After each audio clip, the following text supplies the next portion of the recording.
then the amount of shame, blame, and guilt God placed upon Satan was the size of the entire universe. That amount of heaviness on him when he made man fall in the garden. Manipulated, distracted, molested. Yeah. And then innocence fell from them, and he grabbed up innocence. If nothing else, what he was going for was anything that was of God's, he was going to put in the land of forgetfulness. Thinking in his finite little mind that if he forgot it, God would forget it. Because God had taken away his memory chip of all that he was in heaven before he fell. So, right before he fell. Yeah. Because he had it right until that time. Yeah, he just snatched it right off.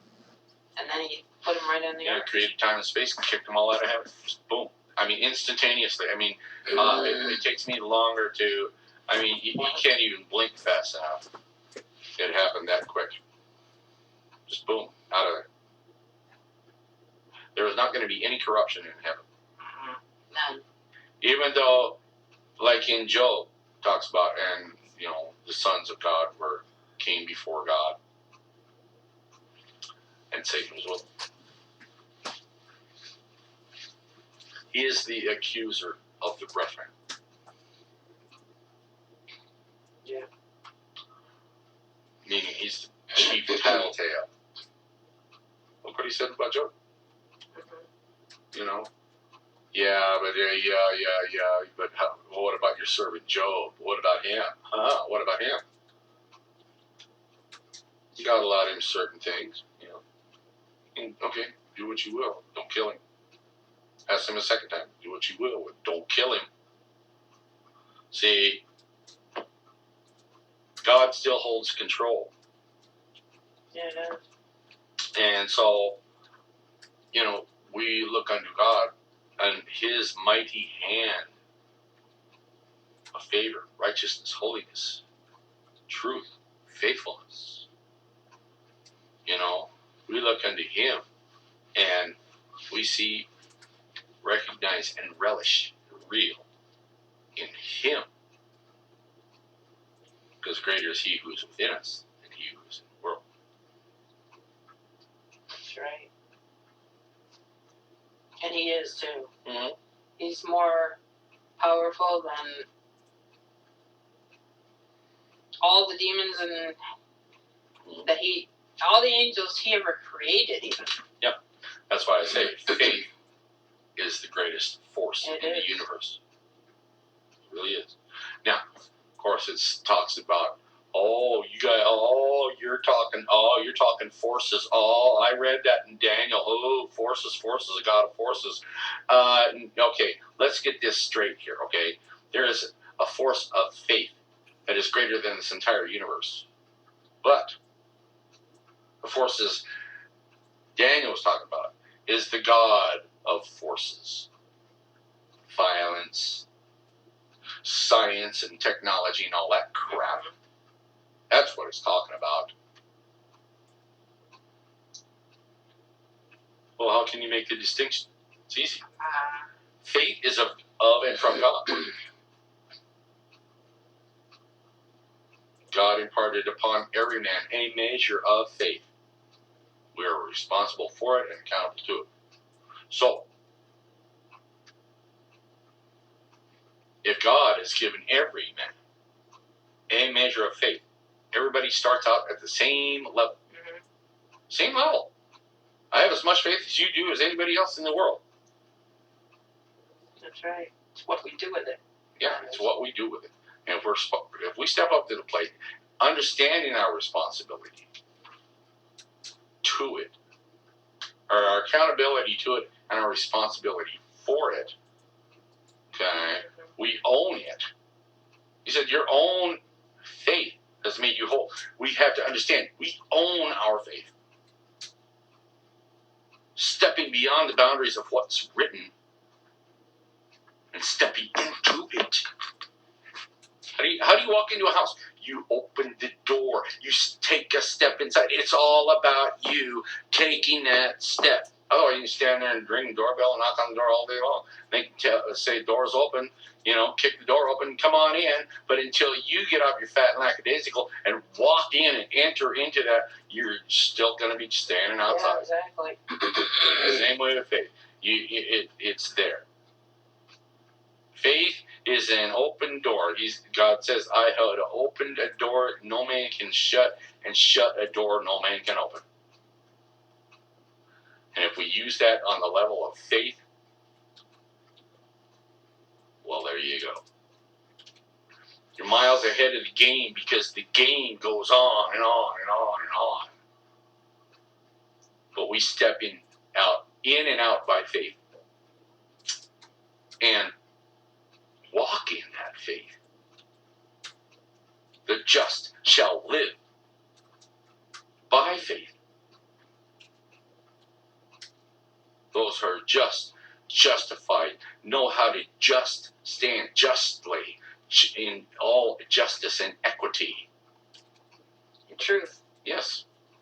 His truth. Yes, definitely. The just shall walk by faith. Live it. Yeah. Think it. Yeah. Read it. Yeah. Because that by faith is the faith that God imparted within us, that we have unctioned back unto Him, given back unto Him, and He has taken it back and pressed down, shaken together, running over of Him through our tutelage, our willingness and obedience to understand Him, first, foremost, and always. And from that point on, we grow, and so does our faith.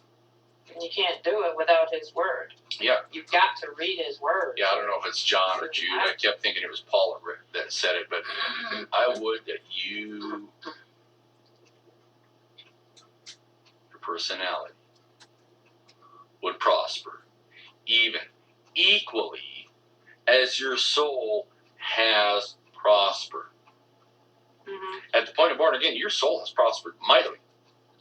It has taken that leap and stepped up to the plate and gone, wow, yes, it's about time. Because all that drudgery and crap that you just put your own soul through your personality, deceivings, denial, lies, cheating, everything else. That's the war against the spirit and the soul. Yeah. The personality. Soul and personality. That's the war we're talking about. Yep. The war. Mm-hmm. Spiritual war. Yeah. And to overcome that's the world, the inner world that we were commanded, like Jesus said, to overcome the world. Everything we've been taught since day one that we were born. Everything we heard, everything we've been taught. Everything we remembered. Yeah, both Paul and Peter address it, even John. Yeah. Overcome the world. Yeah. Jesus said it too. Yeah. So there's a fourfold ministry right there of those that have gone the gambit, run the slate, and Jesus meant it and said it, meant it, because it is a fundamental change in a person's life. It is the fundamental, rudimentary level of basic understanding. Without it, you run around like a chicken with a head cut off. Sky is falling, and all this other crap. Yeah, exactly. So, the weak-willed women that it talks about in the Bible, it's talking about men and women. Weak-willed meaning silly. Mm-hmm. Heinously beyond. Yeah, they believe anything and everything. Beyond stupidity. Yeah. They believe everything and anything that's spoken. Yeah. Words are powerful. They're either powerful for good or they're powerful for evil. Yep. And that's not a good thing. Oh, yeah. So you want to make sure you watch your words. That's what he says. Yep. And how do you watch your words? By thinking the right words to speak. Because what your heart is full of, Jesus said your mouth will speak. Yep.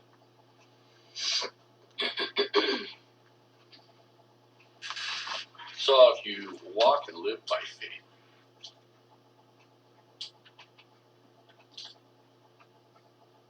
out of the abundance of the heart, the mouth speaks.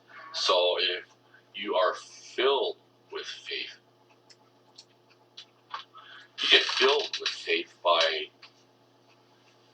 willingness and obedience. And through willingness and obedience, you learn how to become born again. And through that, then the Holy Spirit of truth enters into you and takes your faith and just, it's like a quantum leap. If you want to put it into brass tacks of a scientific term, quantum means exponentially. It grows beyond any physical, beyond any gravitational ideal of man and their ideas and thinking, thought processes. Trying to, if they were to put it in a fractionability of science and math, it would swarm them incredibly so. It's like taking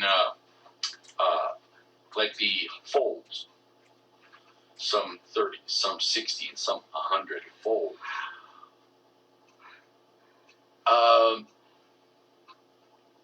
It's not meaning, well, I got 30 souls, I'm good. I got 60 souls, I'm good. Oh, I got 100 souls, I'm good. No. It's taking a piece of paper and folding it 30 times, or 60 times, or 100 times. It is impossible to do with paper, or even on paper to write it. It's taking the number 10 to the 100th power exponentially.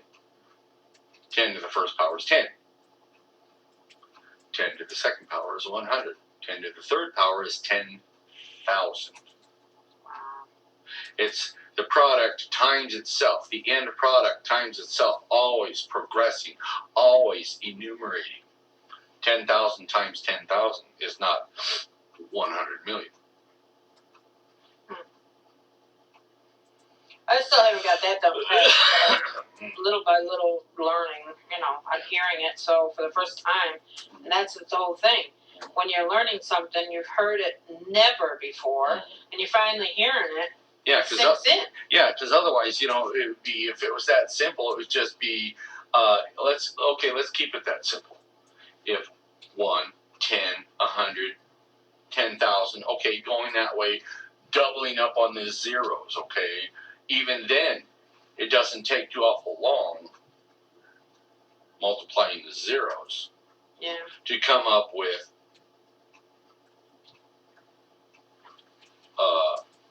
an enormous number. 10 is 1 0. 100 is 2 zeros. 10,000 is 4 zeros. See how it goes? 1, 2, 4. Well, 4 and 4 is 16. So, 4 times 4. You have to multiply the number.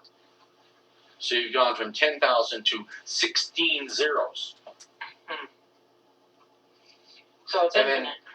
And then 16 times 16. And then the product of that. We're adding zeros now. So it doesn't take very long. 10 to the 5th power is enormous. Guess so. Because Google is 100 zeros. Okay, 10 to the 3rd power. Okay, 10, 100, 10,000 is 10 to the 3rd power. 10 to the 4th power is 16 zeros. Well, where did we get on this, though? Oh, talking about, the 10, the 30, 60, and 100 fold. Okay. Now, even getting to the 30 fold is a humongous number. Okay. Some 30, some 60, some 100 fold. Right. Well, why didn't he say some 30, 60, and 90? I mean, that's what he meant. He's talking about born again. Right. He's not talking about sheep. Right. He's not talking about... He's talking about faith. He's talking about grace. Exactly. He's talking about all of him. Yeah, I know. But others don't. Right. That's why I want to be able to do that. Well, and they'd be saying, well, if you're talking about souls, we're talking about grace. Yeah. Our innocence is God's grace. It super bumps, circumvents any and all that man could have ever understood. You become from a low life, I barely made it through high school. Yeah, okay, so I barely made it through college, or I even aced it, and even though you got straight A's, big deal. That's nothing. Or I went to college. Yeah, I know. Yeah, that is nothing. That is man's understanding. When it comes to God's understanding, bam! It's like 10 to the fifth power. You've gone from 10 to the first power, which is 10. To 10 to the fifth power. Why you say fifth? Well, it's faith, F-I-D-H, 5 letters. So you've gone from 10 to the first power, which is 10, to 10 to the fifth power, which is the product of 16 times 16. That next number, I think it's 258. It's infinite. Yeah. So let's just go with that. Yeah. It's infinite. Yeah. So 200. So you'd be in the 258 times 258 realm. Okay, but what I'm talking about is the lean on you, not on your own understanding. Right. That's what God says. Right. So if you're leaning on your own understanding, that means you're not born again. Right. You're leaning on your own understanding. So if man's idea of zeros is 100 zeros is a Google, okay, by the time you get to the 10 to the fourth powers product, you're already into 2.5 Googles worth of zeros. I'm lost with this Google zeros. Yeah, but I'm trying to learn the other stuff. Yeah, but I mean, it's just it's mind blowing. It's mind blowing. Yeah, it is, and that's what I mean. This other stuff is infinite. Period. Yeah. It never ends. Right. So that's all we have to know with 30, 60, and 100-fold. Yeah. Yeah. So if you get to the 10 to the fifth power, I mean, you're so. And it's not us. Let me put that first and foremost right there. Right here's the bottom line. It is not us anything, way, shape, or form. It is all about Jesus. Everything is. Yeah. Everything on earth is. Yes. Because to put it into perspective, 100-fold is what Jesus did beyond the cross. Yeah, he did. That's 100-fold. Okay. To go being drop kicked into the lowest pit of hell, into the land of forgetfulness. Mm-hmm. That is the lowest pit of hell, where everything is wiped out totally. There is no remembrance. As in, hell never was. It never came to your heart or mind. That's why Psalm 88 explains what Jesus went through when he was. Yeah, but you have to take that.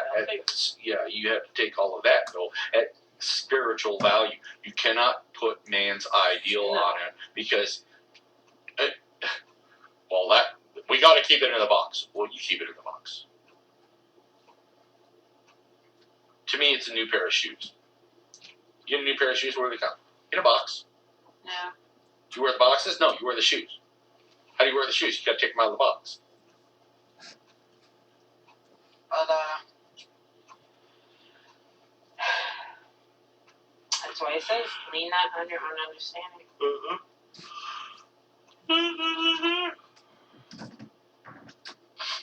Oh my goodness. And now first